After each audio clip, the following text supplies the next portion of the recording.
পিওকেতে হাজার হাজার মানুষ রাস্তায় নেমে তারা শুধু স্লোগান দিচ্ছে না, তারা চাইছে অধিকার, প্রতিনিধিত্ব এবং সম্মান। কেন হঠাৎ এই বিক্ষোভ? কেন পুরো বিশ্বের নজর এখন পাকিস্তান অধিকৃত কাশ্মীরের দিকে? আজকের ভিডিওতে আমরা জানব এই আন্দোলনের আসল কারণ কি, কে নেতৃত্ব দিচ্ছে, ভারতের অবস্থান কি এবং ভবিষ্যতে পরিস্থিতি কোন দিকে যেতে পারে। ভিডিওটি শেষ পর্যন্ত দেখুন, কারণ এই ভিডিওতে পুরো বিষয়টি বিশ্লেষণ করার চেষ্টা করেছি। নমস্কার বন্ধুগণ, আমি সুদীপ, স্টাডি উইথ সুদীপ চ্যানেলে আপনাদের সবাইকে স্বাগত। চলুন শুরু করা যাক। তো এক্স্যাক্টলি কি ঘটেছে আমরা এখানে বোঝার চেষ্টা করব। গত কয়েক সপ্তাহে পিওকের বিভিন্ন বড় শহরে বড় আকারের বিক্ষোভ শুরু হয়েছে এবং রাওলাকোট এই বিক্ষোভ বা আন্দোলনের কেন্দ্রবিন্দু হয়ে দাঁড়িয়েছে। এই বিক্ষোভে রাজনৈতিক কর্মী নন, এখানে রয়েছে ছাত্রছাত্রী, মহিলা, ব্যবসায়ী, আইনজীবী, সমাজের সমস্ত স্তরের মানুষ এই আন্দোলনে অংশগ্রহণ করছে। এখন পর্যন্ত ইন্টারনেট পরিষেবা বন্ধ রাখা হয়েছে, মানুষের কণ্ঠস্বর রোধ করার চেষ্টা করা হচ্ছে। আমরা ম্যাপের মাধ্যমে এই বিষয়টি একটু বোঝার চেষ্টা করি। এখানে আপনারা দেখতে পাচ্ছেন এটি পিওকে, পাকিস্তান অকুপাইড কাশ্মীর। তো 1947 সালের পর থেকে ভারতের ম্যাপের এই অংশটি পাকিস্তান অকুপাইড কাশ্মীর হয়ে যায়, মানে পাকিস্তানের আন্ডারে চলে যায়। যদিও এক্ষেত্রে ভারতের বক্তব্য এটি ভারতের একটি অবিচ্ছেদ্য অংশ। তো আসল ব্যাপারটা যে আজাদ জম্মু এবং কাশ্মীর এর নিজস্ব সরকার এবং আইনসভা রয়েছে, তবু গুরুত্বপূর্ণ নীতি, প্রশাসনিক সিদ্ধান্তে ইসলামাবাদের প্রভাব অত্যন্ত বেশি এবং তাদের মতে এই কারণে প্রকৃত রাজনৈতিক স্বায়ত্তশাসন সীমিত।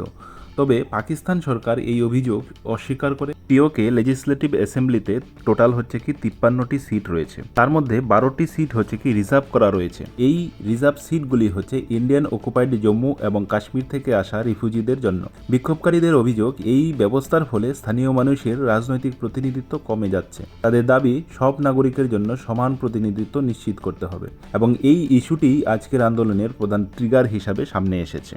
এই আন্দোলনের পিছনে যে আসল কারণ লুকিয়ে রয়েছে, সেই আসল কারণ দীর্ঘদিনের মূল্যবৃদ্ধি, বিদ্যুতের সমস্যা, দুর্নীতির অভিযোগ এবং প্রশাসনিক অক্ষমতা। এগুলো মানুষের ক্ষোভ বাড়িয়েছে। অনেকের মতে এটি রাজনৈতিক নয়, বরং সাধারণ মানুষের দৈনন্দিন জীবনের সমস্যার বহিঃপ্রকাশ ঘটেছে। এই আন্দোলন লিড করছে জ্যাক, যার মানে জয়েন্ট আওয়ামী অ্যাকশন কমিটি। তবে এই আন্দোলনে মহিলা, ছাত্রছাত্রী এদের সক্রিয় অংশগ্রহণ রয়েছে। রাওলাকোট এই আন্দোলনের কেন্দ্রবিন্দু হয়ে দাঁড়িয়েছে। পিওকেতে পরিস্থিতি এখন খুবই উত্তপ্ত। ইন্টারনেট ব্যবস্থা পুরোপুরি বন্ধ রয়েছে। আন্দোলনকারীদের দাবি যে তাদের শান্তিপূর্ণ আন্দোলনের উপর কঠোর ব্যবস্থা নেওয়া হয়েছে এবং সরকারের দাবি তারা আইন শৃঙ্খলা বজায় রাখার জন্যই এই ব্যবস্থা করেছে। বিভিন্ন প্রতিবেদনে হতাহত এবং আহতের খবর এসেছে। এখন পর্যন্ত প্রায় 58 জনের মৃত্যুর সংবাদ এসেছে, 200-রও বেশি ইনজিউর হয়েছে। তবে বিভিন্ন সূত্রে সংখ্যার পার্থক্য রয়েছে, তাই এই পরিসংখ্যান সময়ের সঙ্গে পরিবর্তন হতে পারে। জ্যাক একটি 38 দফা দাবিপত্র প্রকাশ করেছে। এর মধ্যে রয়েছে রাজনৈতিক প্রতিনিধিত্ব, অর্থনৈতিক উন্নয়ন, স্বচ্ছ প্রশাসন, স্থানীয় সম্পদের উপর অধিকার, কর্মসংস্থান, নারীর অধিকার, শিক্ষা, স্বাস্থ্য এবং সামাজিক ন্যায় বিচার। তাদের দাবি এগুলো বাস্তবায়ন না হলে মানুষের সমস্যা দূর হবে না। অনেকেই প্রশ্ন করছেন যে পিওকে তাহলে কি বাংলাদেশের পথেই হারছে? এতে অনেকেরই মতের পার্থক্য রয়েছে, কিন্তু কিছু সিমিলারিটিস অবশ্যই আছে। যেমন মানুষ অসন্তোষ হয়েছে, ইয়াং জেনারেশন এতে অংশগ্রহণ করছে এবং শাসন ব্যবস্থা নিয়ে প্রশ্ন উঠেছে। তবে এই দুই অঞ্চলের রাজনৈতিক, আন্তর্জাতিক এবং নিরাপত্তার ব্যবস্থা একেবারেই আলাদা, তাই সরাসরি এখানে কমেন্ট করা ঠিক হবে না। এখন সবচেয়ে বড় প্রশ্ন যে এরপর কি হবে।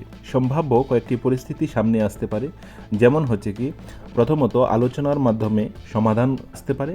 দ্বিতীয়ত বড় বিক্ষোভ হতে পারে। যদি বিক্ষোভকারীদের বক্তব্য না শোনা হয়, তাদের কথা মানা না হয়, তাহলে আরো বড় বিক্ষোভ হতে পারে। এবং 3 নম্বর যে ইলেকশন হতে পারে। এবং 4 নম্বর এই বিষয়ের উপরে আন্তর্জাতিক নজর আরো বেশি পড়তে পারে।